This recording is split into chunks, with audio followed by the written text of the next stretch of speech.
Assalamualaikum warahmatullahi wabarakatuh.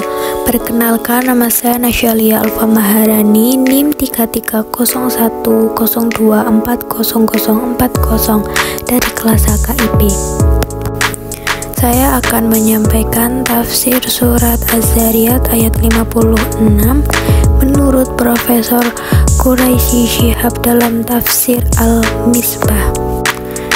Ayat tersebut berbunyi, Bismillahirrahmanirrahim, wa ma khalaqtul jinna wal insa illa liya'budun, yang artinya adalah, dan aku tidak menciptakan jin dan manusia kecuali untuk beribadah kepadaku. Ayat ini memiliki makna yang sangat mendalam. Kata khalaq atau menciptakan menunjukkan bahwa Allah memiliki tujuan yang jelas dalam penciptaan manusia dan jin. Tujuan itu bukan semata-mata untuk mengisi alam semesta, tetapi lebih dari itu, yaitu untuk beribadah kepadanya. Ayat di atas menggunakan bentuk persona pertama, yaitu aku, setelah sebelumnya menggunakan persona ketiga, dia atau Allah.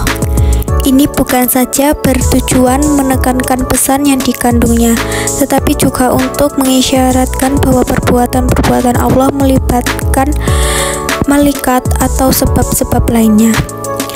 Penciptaan, pengutusan Rasul, turunnya siksa, rezeki yang dibagikannya melibatkan malaikat dan sebab-sebab lainnya. Sedang di sini karena menekannya adalah beribadah kepadanya semata-mata, maka redaksi yang digunakan berbentuk tunggal dan bertuju kepadanya semata-mata tanpa memberi kesan adanya keterlibatan selain Allah Subhanahu wa ta'ala. Ibadah terdiri dari ibadah murni, mabdab, dan ibadah tidak murni, ghairu mabdab. Ibadah murni adalah ibadah yang telah ditentukan oleh Allah bentuk, kadar, dan waktunya, seperti sholat, zakat, puasa, dan haji. Ibadah ghairu mabdab adalah segala aktivitas lahir dan batin manusia yang dimaksudnya untuk mendekatkan diri kepada Allah.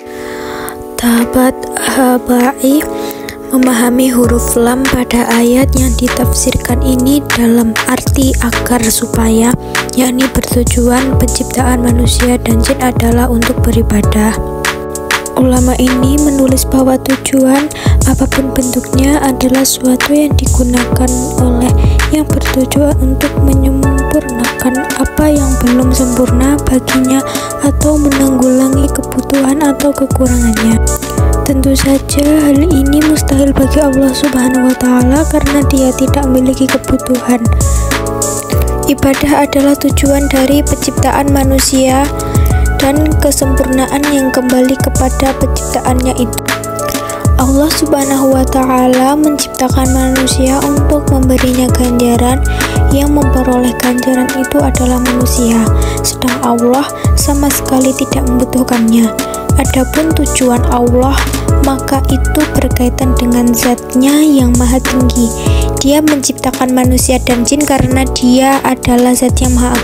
Selanjutnya, Tabat Habai menulis, jika Anda berkata bahwa menjadi lam pada kata liya'budun sebagai bermakna agar supaya atau tujuan, maka itu berarti tujuan ibadah adalah Allah menciptakan manusia, dan tentu saja mustahil tujuan yang dikehendakinya tidak terjadi. Tetapi dalam kenyataan banyak sekali yang tidak beribadah kepadanya.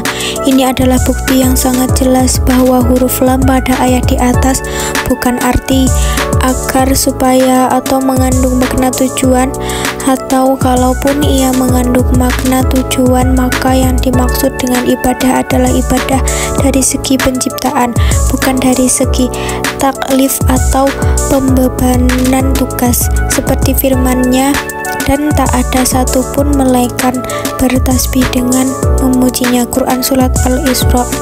Selanjutnya, Tabat Habai berpendapat bahwa menjadikan makna ibadah pada ayat di atas dalam arti ibadah takwiniyah, bukan dari segi tak. Dengan demikian, tidak ada alasan untuk menjadikan ayat di atas menetapkan tujuan tersebut hanya bagi jin dan manusia. Apalagi konteks ayat ini adalah kecaman kepada kaum musyrikin yang enggan beribadah kepada Allah. Mengapa kita diciptakan untuk beribadah? Pada hakikat keberadaan Allah sebagai pencipta, Allah adalah zat yang maha sempurna, maha kaya, dan maha kuasa. Dia tidak membutuhkan apapun dari kita, namun karena kasih sayangnya, Allah memberikan kita kesempatan untuk mengenalnya, mencintainya, dan beribadah kepadanya. Ibadah yang kita lakukan sebenarnya membawa banyak manfaat bagi diri kita sendiri. Dengan beribadah, kita akan merasa lebih dekat dengan Allah. Hati kita menjadi tenang dan hidup kita menjadi lebih bermakna. Selain itu, ibadah juga dapat membentuk karakter kita menjadi lebih baik. Bagaimana kita mengimplementasikan ayat ini dalam kehidupan sehari-hari? Yaitu dengan cara menjalankan perintah Allah dan menjauhi larangannya, bersyukur atas segala nikmat yang Allah berikan. Yaitu dengan cara menjalankan perintah Allah dan menjauhi larangannya, bersyukur atas segala nikmat yang Allah berikan, berbuat baik kepada sesama, selalu mengingat Allah, berusaha untuk meningkatkan kualitas ibadah kita. Ayat ini memberikan kita pemahaman yang mendalam tentang tujuan hidup kita di dunia. Terima kasih atas perhatiannya. Cukup sekian tafsir yang dapat saya sampaikan. Wassalamualaikum warahmatullahi wabarakatuh.